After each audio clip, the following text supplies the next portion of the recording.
To add an SSH key to your Google Cloud VM and log in using that SSH key, first go to your Google Cloud console.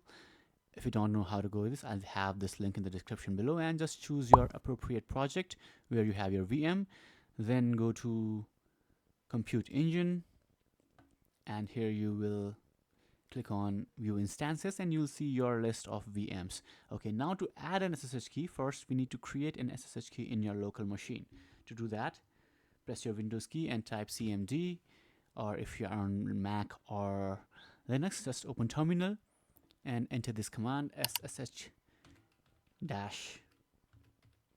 keygen, hit enter, and you will get this.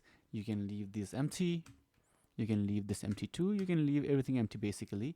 And now I will show you where your public key has been saved. So I'll just copy this path, okay, this folder before this .ssh1, because this is not understood by Windows system, and I'll go to this path.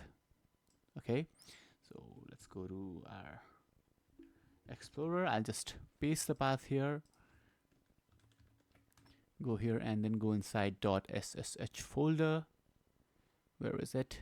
Where is it? And if you open the terminal again, here you will see this pub. Okay, now this is an auto-generated name. You can just right click on it and open it, and this is your key. If you are on Linux, just view the contents, and this is your public key. Just copy this public key and go back to your VM instances, click on your VM, and once the VM is open, not the VM's configuration, just click on edit here,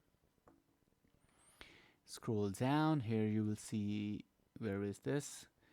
You will see SSH key. Click on add item and paste your key here. Okay, you can go back to the beginning, you will see this. Now just save this. Now it is saved. Now let's see how you can SSH using that SSH key. Once the key is saved, you can just use this user and this key to log into your VM. The command is, let's open the command prompt, and the command is ssh-i, and then the path of your public key. Now if you remember, it was inside this folder, inside .ssh, and the name was id something .pub, and then enter your name, that is the name here, and the IP of your VM. This IP, just copy it and paste it here, and this is the command ssh-i, and then the path of your public key. Now if you have open terminal inside the directory where the public key is, you can just write the name of the public key here, but if you are anywhere else, you can enter the full path of the public key here, and then your username of the key, and then @IP address, and then just hit enter. You can find the username of your key here. Where is it? You should be able to log in to your Google Cloud VM. If you have any questions, let me know in the comments below.